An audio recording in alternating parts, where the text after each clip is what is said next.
होना नहीं होता है। फाइनेंशियली फ्री होने का मतलब होता है आपको अपने ब्रेड एंड बटर के लिए कमाने की जरूरत नहीं है। रोटी कपड़ा मकान के लिए कमाने की जरूरत नहीं है। रोटी कपड़ा मकान के लिए आपने एक सोर्स ऑफ इनकम बना दिया है। That is real meaning of financial freedom. ये फाइनेंशियल फ्री हो चुका है 5 ही साल में। अब जब इसकी शादी हुई और 1 साल बाद उसके बच्चे भी हुए, ये कार नहीं लेता है, ये होम लोन नहीं लेता है, ये अपनी और जो इसकी इनकम बढ़ रही है ना टाइम टू टाइम, ये और ज्यादा इन्वेस्टमेंट बढ़ा रहा है। नतीजा ये होता है इन दोनों राहुल का, पहला वाला राहुल की जिंदगी जैसे जैसे आगे बढ़ रही है वो स्ट्रेस में पड़ता चला जा रहा है, वो तकलीफ में पड़ता जा रहा है, वो टेंशन में, वो और ज्यादा गुस्सा हो रहा है, उसकी फैमिली लाइफ खराब हो रही है, उसका जॉब लाइफ खराब हो रहा है, उसकी पर्सनल लाइफ प्रोफेशनल लाइफ दोनों खराब होती चली जा रही है। ये वाला राहुल जो बाद वाला लाइफ है, बाद वाला राहुल है, इसकी लाइफ जैसे जैसे आगे बढ़ रही है, इसकी लाइफ और अच्छी हो रही है, इसका वेल्थ, इसका इन्वेस्टमेंट पैसा और बड़ा होता जा रहा है। ये दिखावे में जिंदगी नहीं जी रहा है, जिसकी वजह से इसका मेंटल पीस, चैन, सुकून, आराम से जिंदगी जी रहा है।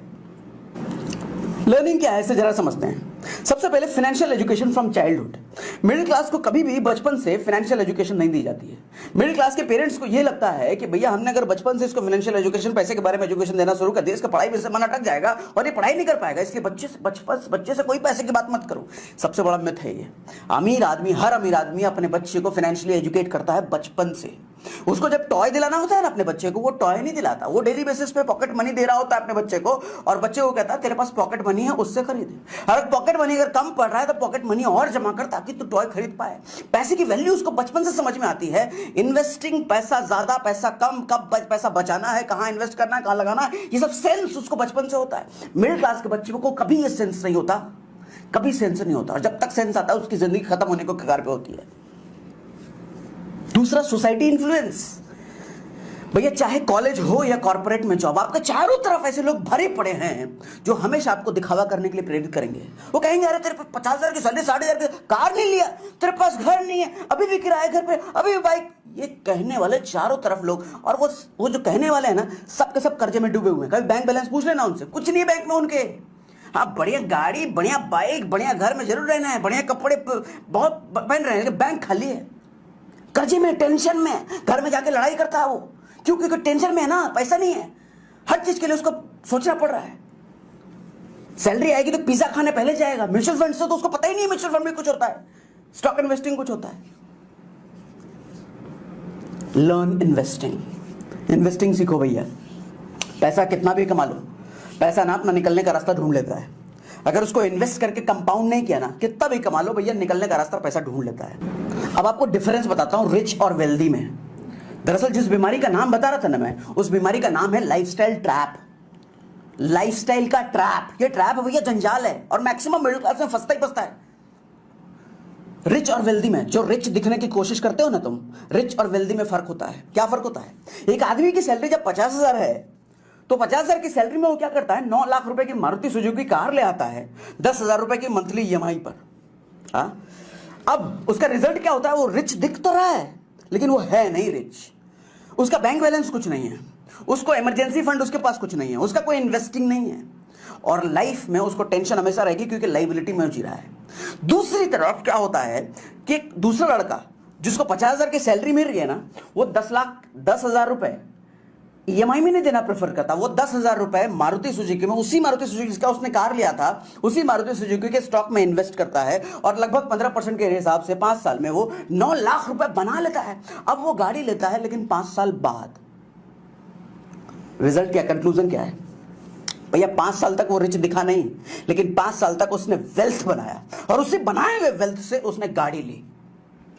5 साल तक रिच, और ज्यादा वो वेल्दी हो गया। उसके पास कोई लोन नहीं है, उसके पास कोई लाइबिलिटी नहीं है, उसकी लाइफ टेंशन फ्री है। भैया लोग अक्सर कहते हुए दिखेंगे, इनफैक्ट कुछ सालों तक मैं भी कहता था, अरे आज मैं जियो, कल का क्या है भैया, आज एकदम आराम से जियो, पैसे हैं एकदम मौज मस्ती में जियो। ऐसा कहने वाले लोग ना अक्सर आपको टेंशन में, कर्जे में डूबे हुए मिलेंगे। ये मूर्ख हैं, गधे हैं। ऐसा कहने वाला आदमी अगर आपके इर्द गिर्द है, या खुद है आप, अपने आप को बदल लो। ये कहने वाला आदमी अगर उसकी संगत छोड़ दो, बर्बाद कर देगा। वो कीड़ा लगा हुआ उधर, इसके कीड़ा कीड़ा कीड़ा, मूर्ख है वो, गधा है, फाइनेंशियली एजुकेटेड इलिटरेट है वो। आज भी जी रहा है फ्यूचर की क्या? अरे फ्यूचर की नहीं करेगा तो फ्यूचर में जाएगा ना एक दिन, पैसा कहां से लाएगा? फिर लोन में जिएगा, फिर जिंदगी गड्ढे में।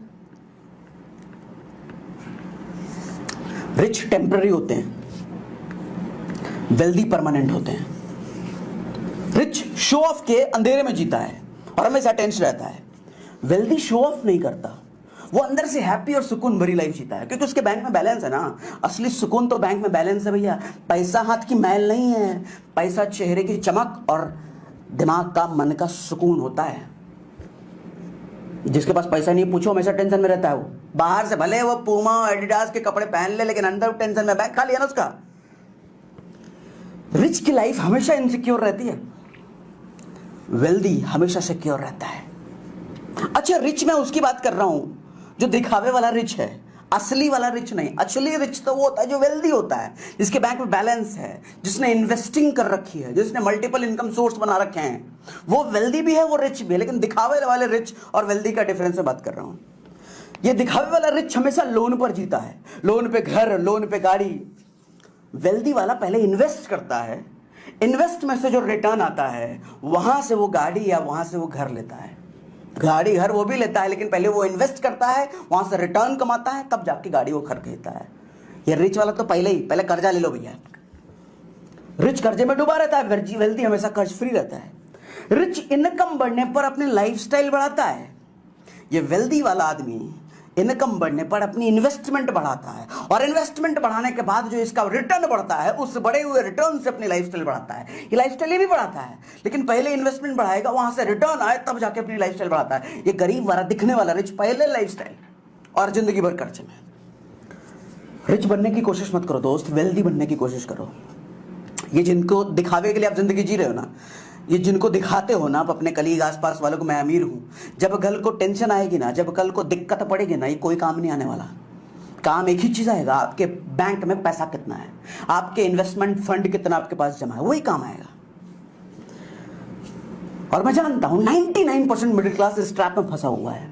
और मेरे इस वीडियो से अगर आपको कुछ आंखें खुली है, बत्ती जली है, तो ये बत्ती जली है तो भैया दूसरों को भी शेयर करके लोगों को बताइए, उनको ट्रैप में फंसे हुए लोगों को निकालिए, या जो नए बच्चे अभी कॉर्पोरेट में आ रहे हैं वो इस ट्रैप में ना फंसे। लाइफस्टाइल इज अ ट्रैप, एक बीमारी है। मैं लाइफस्टाइल के खिलाफ नहीं हूं, लेकिन लाइफस्टाइल बनाने के लिए पहले अपने कमाए हुए पैसे को इन्वेस्ट करो, वहां से जो रिटर्न आता है फिर लाइफस्टाइल बनाओ ना, उसमें प्रॉब्लम नहीं है। लोगों को शेयर जरूर कीजिए, बहुत गंभीर मुद्दा है। लोग बर्बाद हो रहे हैं इस चक्कर में। गरीब और गरीब इसी कारण होता है, अमीर और अमीर इसी कारण होता है, क्योंकि अमीर फाइनेंशियली एजुकेटेड है, बचपन से उसके पेरेंट्स ने सिखाया है। हमारे यहाँ मिडिल क्लास में पेरेंट्स कभी नहीं सिखाते। पेरेंट्स की गलती नहीं है, पेरेंट्स को भी नहीं सिखाया गया ना, तो वो अपने बच्चे को कैसे सिखाएंगे। शेयर करके लोगों को अवेयर